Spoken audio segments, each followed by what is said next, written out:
It's time for Pure Performance.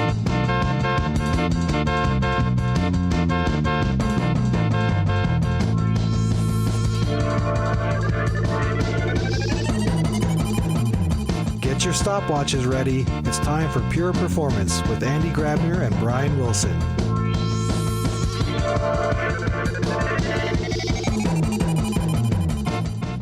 Hello, everybody, and welcome to another episode of Pure Performance. My name is Brian Wilson, and as always, with me is my co-host, Andy Grabner. Hello, Andy. How are you doing in your tree village? In my tree village, I know, yeah. I was surprised to learn about that, too, and I had to look out the window, and I think I see 2 trees in my village.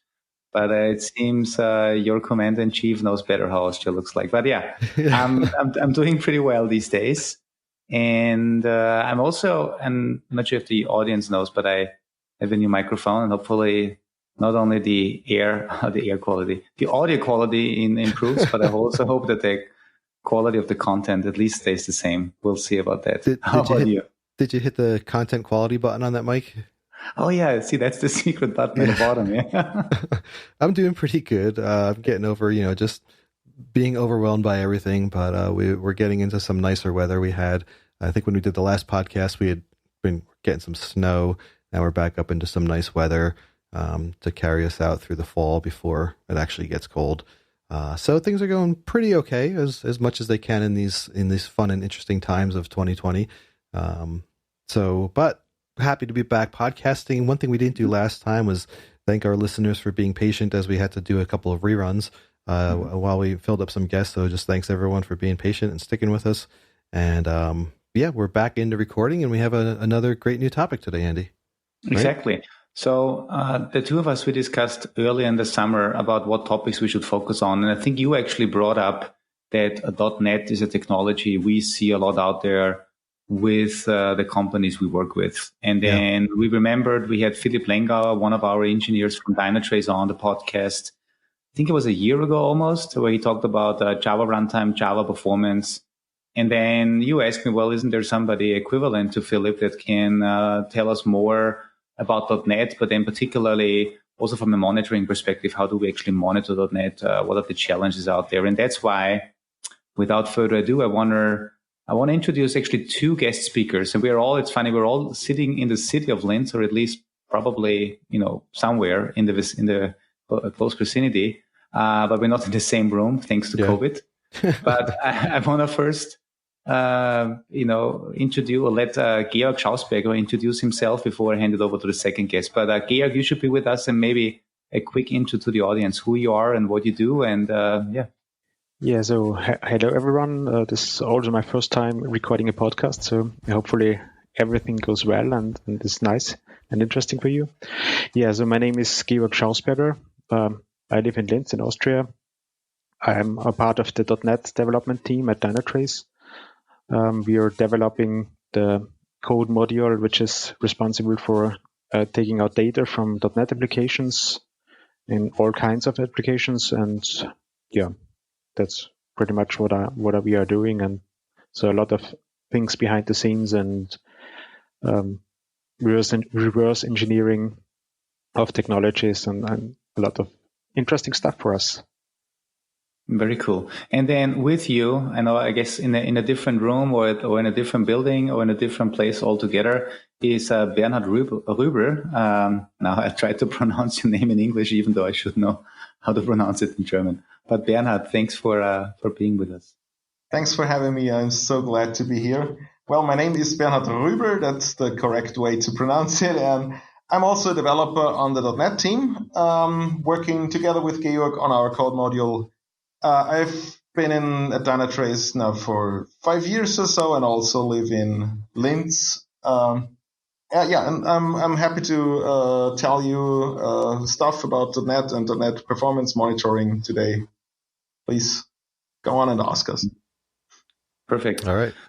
So, Brian, I do have a couple of questions, and I want to kick it off, unless you want to. Okay. No, let's. So, guys, yours might encompass mine. So let's start there. Okay.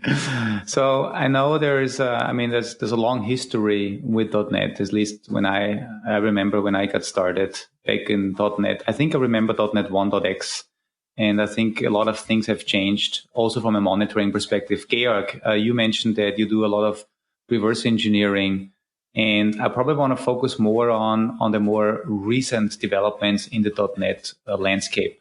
Can you tell us a little bit about kind of what technology stacks, what versions we are mainly dealing with these days and where the biggest challenges are, if things are getting easier from a monitoring perspective, how we get into the .NET runtimes, and especially what has changed. You mentioned re-engineering or reverse engineering. Is this still something that is extremely necessary, or have also, the vendors, in this case Microsoft, have they done a better job in allowing vendors like us to get into the runtime and get the data we need? Yeah, so luckily for us, Microsoft also had knew about the need of getting some external software into their runtime and getting data out of it. So they included the profiling interface very early in .NET, and this was the first approach I can remember. We were attaching to the runtime and manipulating data there and changing the final compiled programs to get our information out of the software and applications.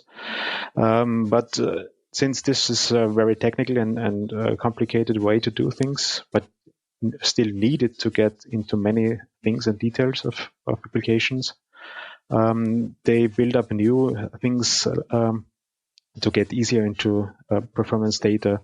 So there are a lot of event-based approaches where you can subscribe for certain events and get data and information from the application. But all of these have to be implemented by the technology stack. So for instance, if you have ESP.NET Core, you get events from the pipeline for things done, for requests handled, but you have to rely on the data the framework provider implements into the framework itself. And of course, there are some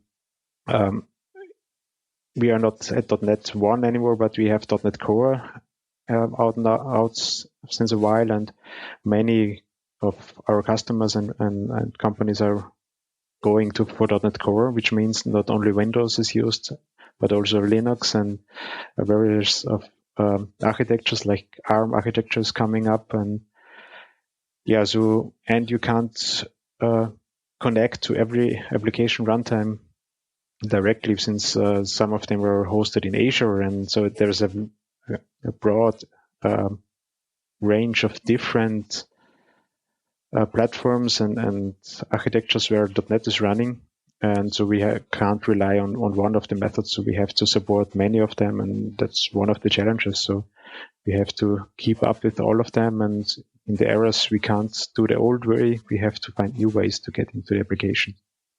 Mm-hmm. So that's interesting, because from the outside, you would assume, well, it's a runtime, and regardless where the runtime runs, you should be able to get data in the same consistent way. But it seems there's very specifics to the underlying platform.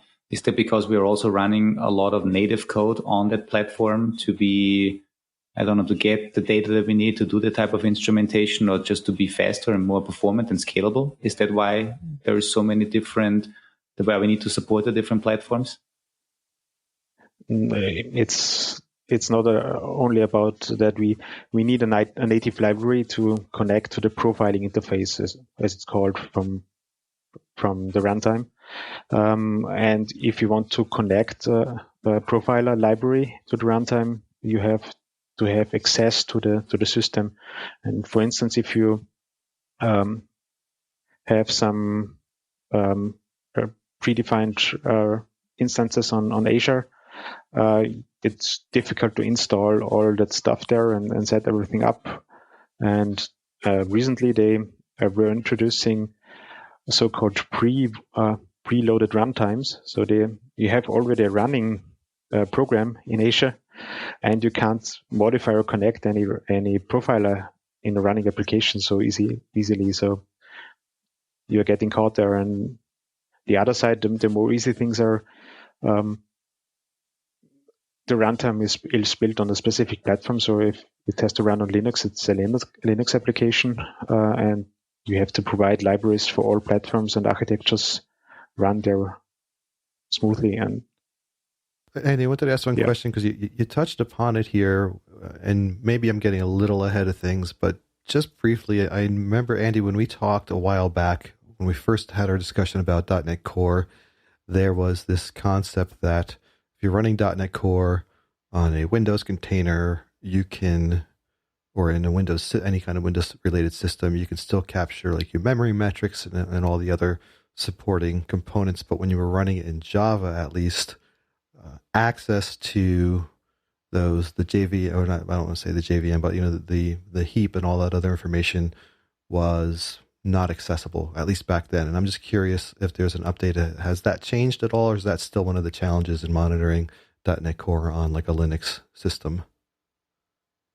Or do I completely remember that? I think you mixed Java and Linux. You wanted to say. I remember when we had a discussion that .NET Core on Windows. Yeah, exactly. Yeah. Well, we had some improvements there because Microsoft encountered those issues as well and addressed them with a new event-based system to provide callbacks to monitoring solutions called Dynatrace. And since this is available with, Georg, correct me if I'm wrong, but I think it was .NET Core 3.0. It also became available in Dynatrace, and we started to, let's say, collect GC metrics, for instance, via Dynatrace callbacks, and do not have to rely on other components of Dynatrace anymore. We can do that directly in .NET Agent now, and I think this is a big improvement compared to the older implementations where you have to have performance counters or stuff like that in. Right. I remember it's all coming back now. I remember that was part of the issue, is that Microsoft itself didn't have ways, because they were relying on the performance counters on the Windows-based systems, but they didn't really have a mechanism for Linux. So it's great to hear that they've improved that. All right. Didn't mean to sidetrack too much. I just wanted to ask that while it's still fresh in my head. Yeah, no, that's good. But Bernhard, maybe as a follow-up on this, because you mentioned this event-driven system, and you also put in the word tracing. Is this? I mean, again, this comes out of just looking at it from the outside, and maybe that we have listeners that don't know what we've been doing over the years in regards of application monitoring and distributed tracing. But you mentioned something about trace information is being given to us as we subscribe to events. Does this also include information about actually traces? Is the .NET Core runtime giving us insights into trace data, or is this still something that comes from somewhere completely different? Well, you have to distinguish between 2 or 3 separate systems here. There is, of course, the old Windows eventing system called ETW, which allowed to collect massive amount of trace data from a .NET application via tools like Purview or the performance analyzer tools.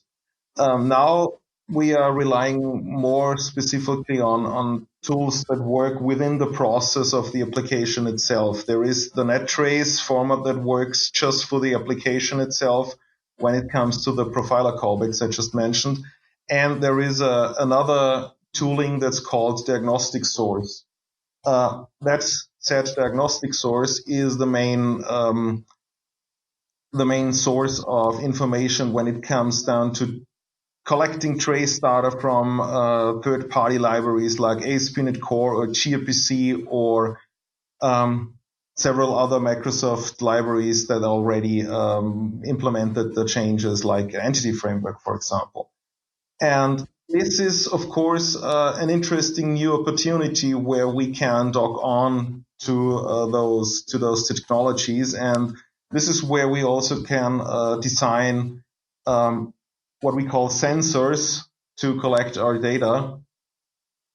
But the mechanism that is used for, let's say, GC metrics or allocation metrics is completely different, and that relies on that Dynatrace format, and that is something we have to do in a native component. That is not something that is publicly available in the .NET framework itself. You can write, of course, some listeners, but it's not the same if you hook it into the native interfaces. And that's the main challenge for those new sources to get them all together. And you can definitely expect to get something out of this in the future.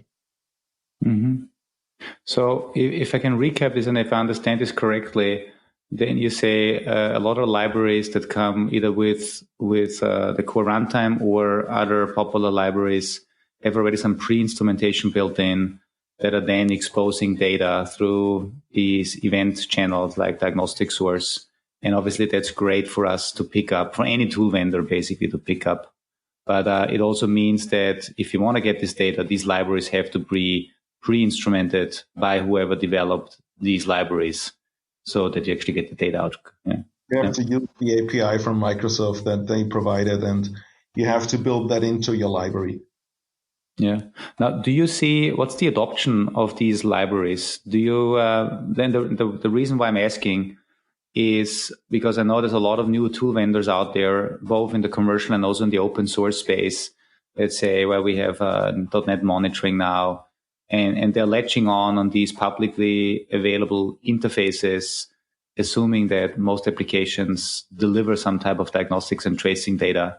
But based on your experience and based on what we see with our customer base, how big is the adoption of this, and how much visibility do you actually get with what comes, let's say, quote unquote, out of the box, and what is additionally needed to truly get full visibility? Well, we see a lot of positive feedback and positive comments on open, even on open source products as well. Most of them think about it to implement it, and well, if Microsoft somehow involved, the implementation will be done quite quickly.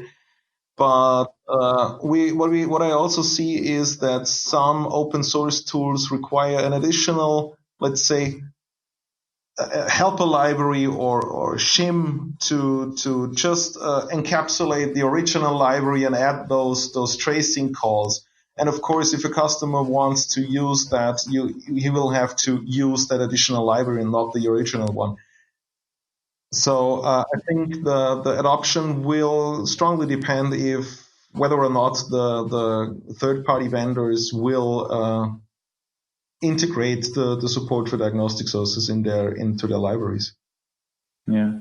Hey, and I know there's obviously some initiatives in the open source space around open telemetry and open tracing. And Microsoft is also involved in these. Now, I'm not sure how familiar you two guys are with all the efforts around these projects, but wouldn't that be a smarter way to just standardize, to move towards these standards so that it's I guess easier for library vendors to adhere to one standard regardless of the platform, and then also for tool vendors? Well, diagnostic source is in fact Microsoft's approach to support open tracing. Okay, that's perfect answer. I didn't know that. Right? That's exactly perfect. Correct me if I'm wrong, Georg, but I think that's diagnostic source is exactly the tool from Microsoft to open up spans, to write bags of values and keys to spans and export that into the open tracing span API. And therefore, if you use diagnostic source to report tracing data in your third-party application, you will have the possibility to use those tools. Yeah, exactly. So also from my view, this is the API they use to define all the data you need for open tracing. Since open tracing is more than just providing data from this application, it's provides tracing through different applications in the end, since you have spans connecting from one to another application as well. So this is also part of the game, since most of the data sources we were talking before are just information in your application you are using. So how is your application performing? What requests are coming in and out, and how long do they take to be processed, and so on. Very cool. Okay, thanks. That was good information. I didn't know that, and I guess there's so many topics floating around, and that's great too. I think Brian and I always use this podcast to educate ourselves a lot because we learn a lot with every podcast, and hopefully the listeners that are not as deep down in the weeds as you guys are with .NET technology and monitoring and tracing also learn something new here. I'm not sure who wants to take this, either Georg or Bernhard, but I know that over the years, and I've been with Dynatrace for 12 years now, but one of the biggest questions that always comes up from everybody is the overhead question, because every time you are instrumenting an app and you're loading something into an app, you are obviously changing the behavior. There's overhead, and there's all sorts of overhead, whether it's resource overhead in terms of memory, or whether it is additional CPU cycles that we consume. Now, how are we, or how are you guys ensuring that overhead stays minimal? What are the things we've built into our agent technology to really make sure we can monitor at that scale without having an overhead that is impacting the application? I'm not sure who wants to take it, but okay. I'm perfectly happy if Georg takes that terribly difficult Okay, question. thank you very much for giving the question to me. That's a very good question. So there are all kinds of overhead, as you already mentioned. And one thing is the old big instrumentation approach, where we are loaded as a library into the profile interface and we are modifying the assemblies and the .NET code as it is loaded into the runtime. This adds some startup overhead, since we have to build up a model about the assemblies and the application which is loaded, and manipulating data, writing measurement method calls into the interesting parts of the application, and this takes quite some time to do so. And so this is the startup overhead, which is very bad for things like if you are talking about Azure functions, where applications start, and if you want to scale up, you want to have the functions instantaneously up and running and taking over requests. That's one thing, and we address it by internal testing, how long things take, and we do profiling of our own profiler to measure things there, and we have to tackle all things of overhead you can do there, in terms of not wasting memory, not doing things all the time. We are improving things there as well. Again, we want to avoid manipulating data we don't need in the application. So if someone doesn't want to monitor, let's say, some messaging technology, we will disable this part of our library, so we don't cause this overhead. On the other side, the runtime overhead, we have a lot of KPI tests and performance tests, and we are using benchmark.net internally for testing our own implementations. So we get very good statistically. So this is also a good point to advertise the benchmark.net project, which is fantastic in my opinion. And you can write very good unit tests and tests running applications and see how much overhead a single method or a manipulated method causes in terms of allocations, CPU overhead. You get the data out of it, what's happened after the JIT has optimized the code here. And these tests make sure that we run into our boundaries. And Bernhard has some new approach we are introducing step by step at the moment about reference samples. And I think you might talk something about that, Bernhard. Well, that's more a topic that's related to functional testing and making sure that we don't mess up customers' applications. But if we want to go on with it, I can give you a short overview what we do there. Yes, please.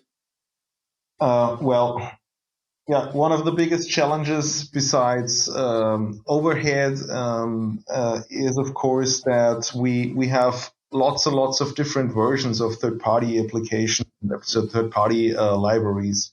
If we look just at, let's say, the SQL clients, there are tons and tons of versions on GitHub, and we have no control whether the customers use an old version that's just suits their need, or if they are bleeding edge and use the latest preview. And so since we partly heavily rely on implementation details as well, because we add some code in these libraries for our sensors, we have to make sure that this code that we add is valid in all the different versions of the third-party library. Earlier, we did this by having a huge manual process where we created a sample application and built it with several selected versions of the third-party library. And recently, we have totally automated this and are able to get to GitHub and say, let's download every assembly, every version of that special third-party library to our continuous integration environment, build our samples against it, and automatically test every version with our agent. So this helps a lot, and we also found some minor issues with several technologies there, and since we do this, we have practically no manual overhead for automatically testing those versions. This has really been a big improvement in the .NET sector, and I'm really happy that our team can work with such a platform that allows such possibilities. That's pretty cool. And so that means we have, as part of our CI, we are making sure that code changes are tested against a large number of different libraries and also all the different versions, so that we make sure that our instrumentation doesn't either break things or cause too much overhead. That's phenomenal. And it also means we test it the minute it gets out. We do a nightly sweep of the NuGet repositories, and the minute a new library approaches, it gets tested, even for preview versions. That's cool. Hey, in that respect, there's obviously so many libraries out there and so many different versions. Because we see a lot of environments, do we also somehow keep track on what is really used out there? Especially, I don't know, maybe we get calls from people, or do we have any way to know what versions of libraries are actively used with our customer environments? Yes, we do. We have that agent information that is displayed in every process information, where we display the whole technology stack, where we display that's ASP.NET version 4 point something, and that's, let's say, SQL client 5 point something. And this information also goes into statistics, and you can view them. I think it's just an internal page for now, but this information is available. Mm-hmm. It would even be cool if we would be made aware of, let's say, there is a well-known issue in a certain library. So nothing that comes in with our agent, but maybe there is an issue with the library, and we could then proactively notify our users on, hey, you're using this library that actually has an issue. You may want to, consider, I don't know, upgrading, downgrading, whatever, because we have a lot of information. I think, having this idea. Yeah. I think that actually I heard this idea somewhere in the company. Maybe I just picked it up somewhere and I just came up. Yeah. But it's logic. It would be awesome because we have a lot of data there. And, I have to just jump in and say all this testing, all the going back and forth that you have to do, while I applaud the idea of people wanting to try to do open source and do this themselves, when you listen to the effort that the vendors have to go through to make sure we're not impacting, to keep up with the latest changes, it just highlights the almost insanity of trying to roll your own. unless you're hiring your own dedicated team to spend a lot of time on upkeep, it just, seems so much time and effort put into doing open source and doing it on your own. And we've all been doing this for years. I don't know. I'm not trying to do a commercial for don't use open source. I mean, there's obviously some cases where it's helpful. There are cases where you can augment maybe what a vendor isn't doing, but just thinking about the concept of just making sure your instrumentation work and then getting it to somewhere and presenting it just boggles my mind. So hats off to you all for everything you're doing. And it just really highlights that while, yes, you can do it yourself, it is not as simple as it seems once you get past the initial stages of, hey, look, I monitored my code. Yeah. I also remember, I remember back in I date myself now, but back in the AppMon days when I had my Share Your PurePath program where people could send me PurePaths from AppMon and I analyzed them. I remember .NET applications where people had challenges with custom thread pools, custom protocols, a lot of asynchronous activity going on, and then sometimes, kind of asking, why don't I get information into this asynchronous activity? The trace, or the PurePath as we call it in Dynatrace, doesn't show the data, it stops. Is this a challenge that is still out there in these days of .NET Core with the new interfaces, or is following asynchronous paths still a challenge that really requires a lot of effort for us to get this data? Well, yeah, it basically is. And I think the challenge is even growing as more and more APIs switch to asynchronous interfaces.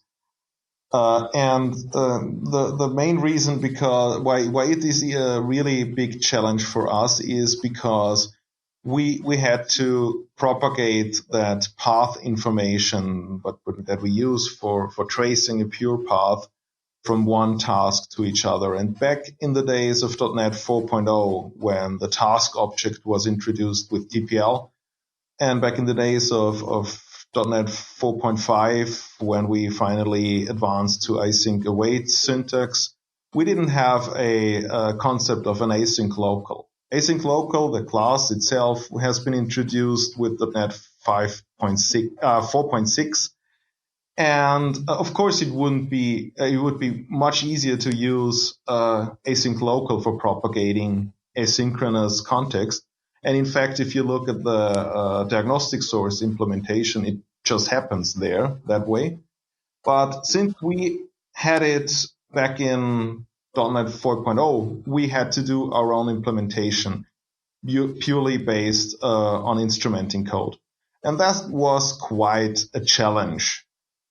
And I think the challenge lives on since today, because we always have that issue with what's actually belonging to an asynchronous operation. The task you spawn during an asynchronous invocation that you don't await, does it actually belong to that invocation, or is it perhaps best suited to be a pure path on its own? We always tend to stick them together now. And also the timing. Do you want to have the timing of the first synchronous part, or do you want to have the timing of the whole operation? There we decided to give you the whole operation, and that also took quite an evolution of some sensors to get there to represent correct timing for really each and every asynchronous operation you can call in this API.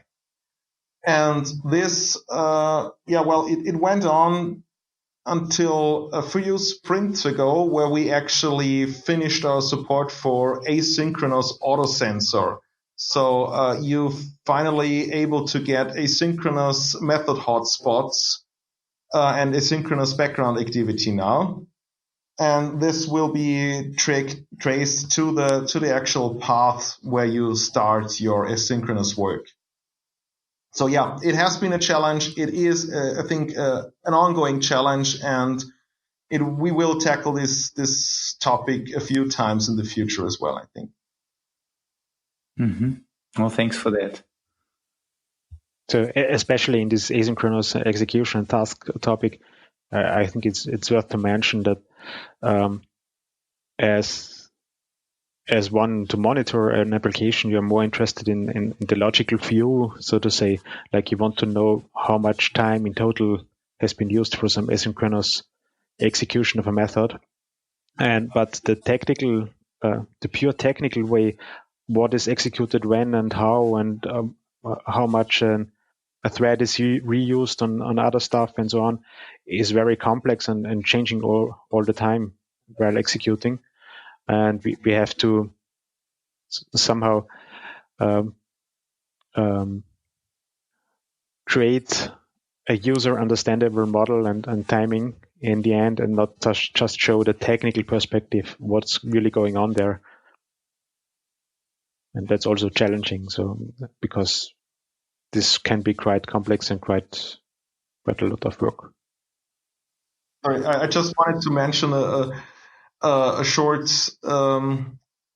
project when I stumbled upon, because everybody who has looked at a stack that has been thrown out, an exception that has been thrown out of a task, we see the stack is totally messed up. That doesn't represent the way we think as a developer. We want to see the stack as it has been developed through the asynchronous operations. And there is a very nice project out there. I have to dig it out again. Perhaps we can put the URLs in a comment section, where they actually managed to beautify the stack again and put together the frames as if they were called synchronously through the asynchronous state machine.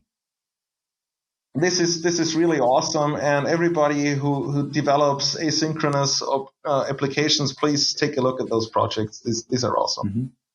Yeah, definitely. If you have those links, we have the chance to put them into the summary of the podcast, and especially because I think this one is going to be very appealing, obviously for people that are interested in the topic in general of monitoring .NET runtimes, but especially engineers and developers that are listening in. Definitely, let's put these links out there. Now, to that topic, because when you were going down that path of explaining, making it, showing the right data to understand what's actually happening, you both are engineers, you both are developers, and I wonder what, from a developer to developer perspective, what do you like right now from the capabilities we have in our agent that helps developers to figure out what's going on? And the second question is, what would you like to see coming in the future? Well, I especially love metrics. I've been developing large database applications, and I've encountered GC issues many, many times. And I really love our GC metrics. Really love how you can see when GC pressure builds up. And I really love to see that you can easily see on those metrics how an application behaves over time. And if you watch a metric chart for a few hours, you can easily tell, yeah, well, this is looking good. This will work 24/7. Oh no, this looks odd. This does not behave right. And well, that's a big plus when using Dynatrace. What I also love as a developer is the PurePath view, deep down into the last possible detail, because I have an easy way of telling, yeah, this is the exact SQL statement I anticipate on this point in the code.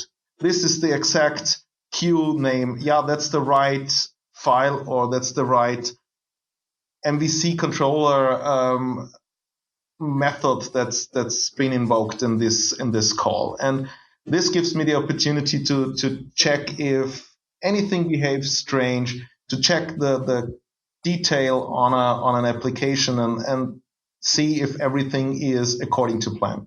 It's great that you bring up PurePath, because it feels like, we started with PurePath as a technology, distributed tracing 15 years ago. But over the last couple of years, I think we just kind of got used to that. This is a given anyway, because we've done this for so long and focused so much on the stuff we can do on top of the PurePath. But it is great that this is also why I put the question, because I know you are engineers, and I wanted to hear from you on what you actually like and why you want to use Dynatrace as an engineer, because it is the level of detail, it is the distributed tracing that we've been doing for the last 15 years. But I think we kind of forgot a little bit in the way we are advertising and the way we talk about Dynatrace, that this is really the cool, hot thing that we have and always had. And thanks to guys like you two and your teams, we keep advancing that technology in all different areas. And also that's what I loved about PurePath, because I look at the PurePath and I know, even though I didn't write the code, I know what's wrong, because I can see the patterns. I can see where time is spent. I can see where things are done that shouldn't be done. And this without any additional effort on my end to put in any type of instrumentation. And that's also what I cherish so much about the PurePath technology. Yeah, so I have one thing to add, which I also love, and I think it's great in the product. This is our so-called method hotspots. We call it internally auto sensors, or the new ones, the asynchronous auto sensors coming out. Since you get a very fast feeling about the application, if you have some methods taking a long time, and if you're a developer of this application, if some methods are allowed to take longer than others, and if you see, why is this trivial thing taking so long? It helps a lot to have this kind of view on an application. And of course, the PurePath view is one of the amazing things for the technical perspective. Very good. Brian, did you have another topic? Because I have one more on my list. I got one that I hope I'm not putting you all on the spot for, but since you're so steeped in .NET and you're also developers, I wanted to put you on the spot a little. So I run into a lot of .NET in our field engagements. I've been, like Andy, I come from a performance background. I used to have to do a lot of .NET testing back in the day, so I can't seem to get away from it.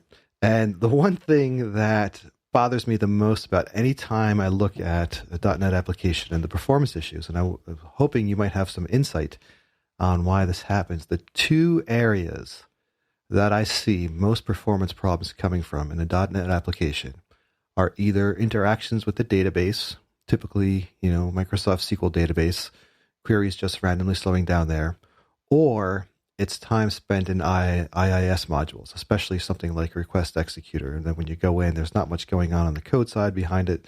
So I'm wondering if you have any insight why there's a trend, at least from what I'm seeing, in .NET applications, where a lot of the performance bottlenecks seem to be either in the IIS modules or on the database, and not necessarily like in the code, where it's easy for an operator like me to pop it up, response time hotspots method, here you go, right? It always goes to more vague things. Have you all encountered that, and do you have any ideas of why that might be the case with .NET applications?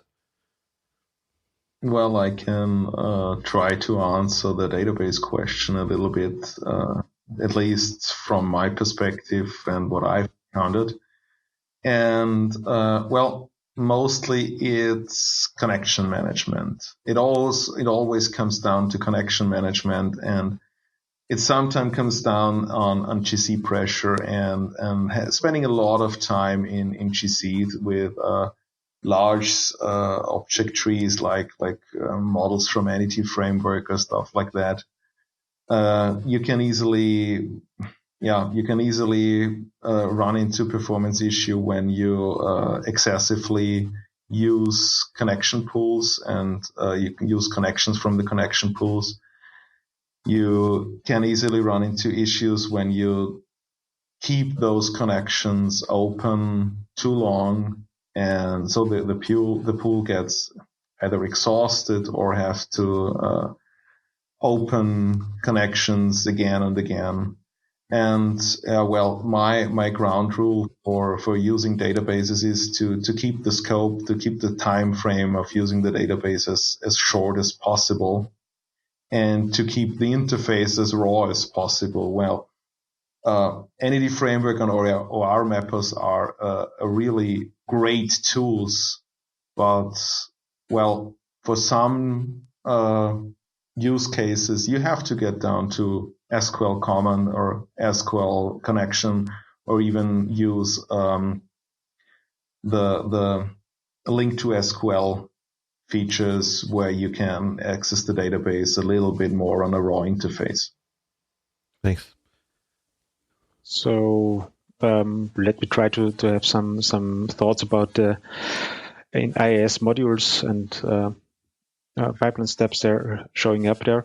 I don't have an answer for all of this, but what we have seen is many customers use modules loaded into the IIS and being executed before the actual, if we talk about .NET application is doing some work. And there is IIS API modules going around a lot, and I guess there's lots of modules and extensions around and filtering going on, but some work is handed over to the IIS and instead of the application itself, and that's why sometimes you don't see anything since it's there are native modules libraries used there. Well, yeah, and I know in IIS, maybe I can just add one more thing here. I remember, and Brian, I'm sure we talked about this, maybe even with Mark Tomlinson, because I think he's been doing a lot of work in this past with Microsoft technology. But the IRS request tracer, I'm not sure if that is still around, but that was an option to turn on, at least for a short term, some additional logging for these native modules, which at least give insights on where time is spent. Yeah. I remember having those conversations. Yeah, .NET's always just seems to be a different beast. You know, it's there's and I'm not trying to knock .NET at all, because I think it does a lot of things really well, and especially how they've adapted it to run, .NET Core to run on Linux and all the other components. It's, from my point of view, looking at these codes operating within a tool like Dynatrace, right? It just seems easier from my point of view to analyze non.NET code, because there's always some obfuscation with .NET where it's going to database or it's in these modules, and there's .NET manages so many of the things. Like if you were imagining maybe it's your connection pools, right? And you not to the database, but even just like on the JVM, let's say if we go to Java, right? You can look at your JMX metrics, find out how many connection pools you're using, and if you're overextended, you can bump that number up. Whereas like .NET is, we'll take care of it for you. Don't look here, sort of. And it just, you have to trust .NET to do what it's supposed to do well, which is, I guess, the whole point of it. So it always just gives me, heartburn every time I get into a .NET engagement, because there's, anyhow, it's great. And I really appreciate all the work you're doing with that. Andy, you had another question there. I had one more on the list where I believe, though, we have touched upon some of the challenges already earlier, but that is serverless. I think you talked about, or you mentioned the term Azure Functions earlier, which I believe, based on my understanding, is basically serverless technology. And I want to I'm not sure again who is going to take it, who has more experience or more thoughts on it, but just an overview of how do we correctly monitor? How should we think of monitoring serverless applications or serverless functions? Is there even an easy way for an agent-based solution to get in? Because as far as I know, these serverless offerings are hosted by, in this case, Microsoft. And I'm not sure if they allow you to install an agent, which means maybe this is all through open tracing anyway. So just some thoughts on serverless monitoring in the .NET world. Well, this is a rather very complicated question, and I think it's not fully answered in Dynatrace. We're just exploring different approaches, let's say for Azure functions, but this will have to be tackled in other technologies as well. For Azure functions in particular, it's halfway there, because we have for the normal consumption plan, you have the support for a standard profiler, and you can use the injection approach of our profiler, and you can use the agent as it is today. Just select it via the site extension, and it will monitor your Azure functions. The sensors has been there since a few sprints. I don't know the exact release date right now. For environments where stuff like preloaded runtimes happens, that's what Georg mentioned earlier, where Microsoft warms up your whole environment to just attach the customer's Azure functions and not allowing a profiler in at the startup of the environment, we have to find a different approach, and we are currently evaluating the possibilities what we can use there. This is an ongoing process. I cannot give you more details about that, other than we will come up with a solution.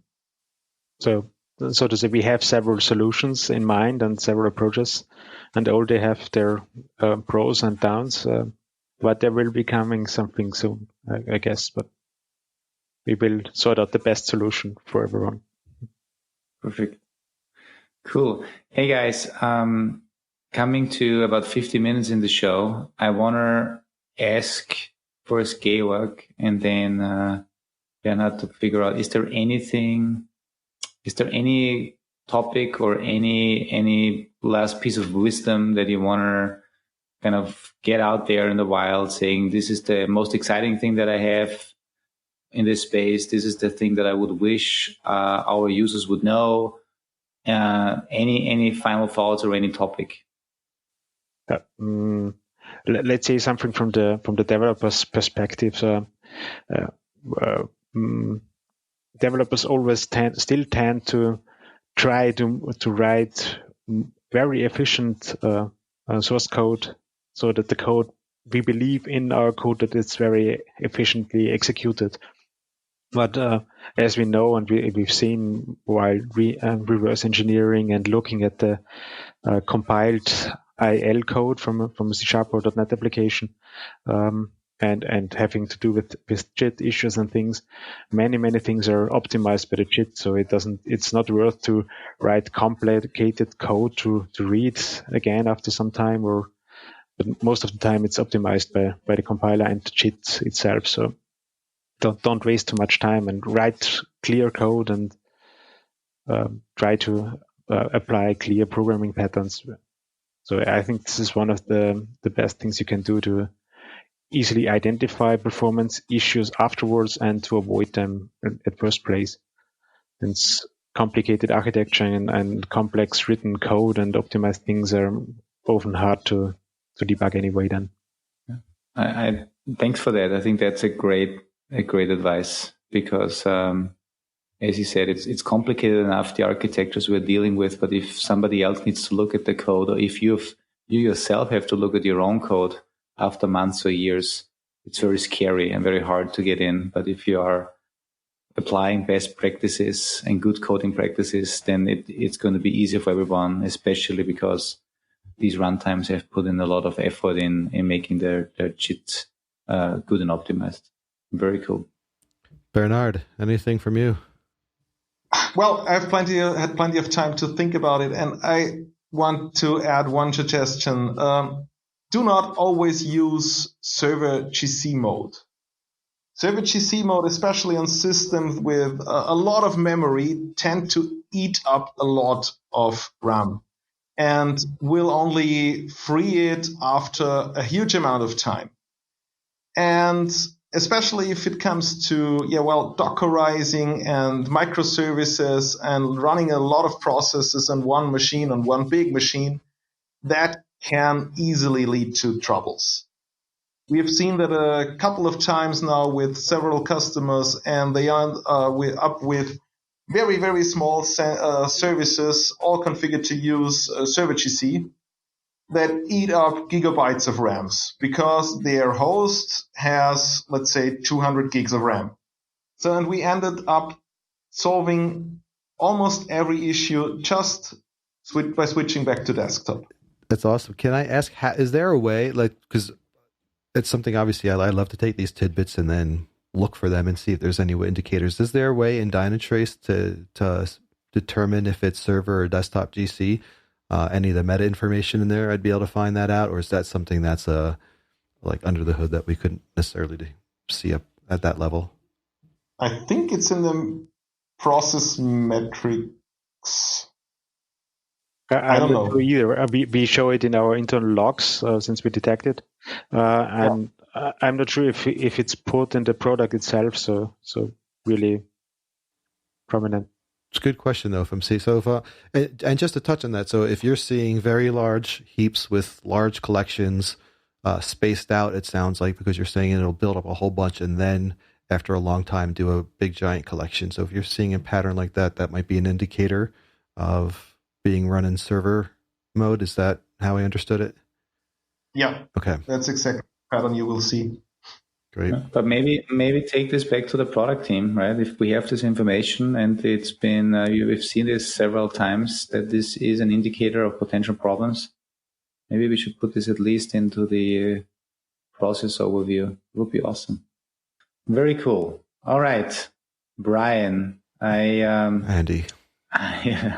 Still my name and still your name, I understand. I'm going to have to start calling you Wicket the Ewok, though. What? Wicket the Ewok, the Ewoks. So I want to say I don't want to do a full summary because I think we have covered so much ground and it's hard to summarize. But Georg and Bernhard, this is phenomenal what you have explained to us. It's really great to see and get some insight into what's actually happening in the .NET space around monitoring. I was not aware of the different event sources like the diagnostic source, which I also learned today is basically the Microsoft open source initiative towards open tracing. Really interesting to hear that we do a lot of overhead testing and overhead optimization, both at start time and runtime. I really love the thing around, I made a note here, version hell testing. So the automated testing of every version of every library on GitHub to make sure nothing breaks. And your two basically advices in the end are just beautiful. Clean coding practices are better than writing highly optimized, complicated code because somebody else is optimizing it, and the whole server GC versus desktop GC. It's a great piece of background information. Really, very much appreciate that. And I just want to add too, I know I was getting down on people trying to do the open source monitoring. I'll add to that though by saying if none of this conversation has deterred you from wanting to tackle open source monitoring, come work for us instead. Get paid to do it properly, because there's a lot of great stuff going on with these things, and you get to do a lot of fun experimentation and playing with stuff. So if always check. We're always hiring in different areas, so check out our job opportunity side.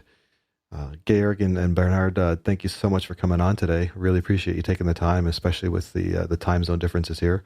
And good luck with everything else going on, and continue writing awesome code for this, awesome clean code for this. Thank you. Just wanted to say thank you, and it was really nice that we had the opportunity to join you. Yeah. Also, thanks from me for having us and giving us the time to explain some things. And I hope there will be other very interesting topics coming up soon in the podcast, and I have to look forward for new episodes here. Great. And if people have any questions, comments, you can send them to us via Twitter at pure_DT.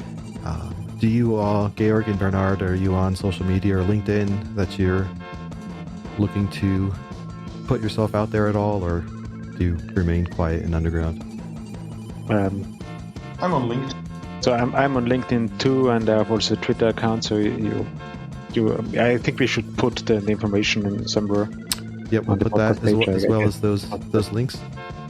Maybe we can, Andy. Maybe we can see if we can find that link to that Microsoft tool if it's still available for the modules. That'd be good to include if we can find that, if it's still out there.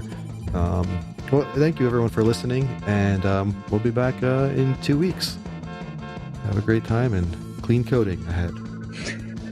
Bye bye.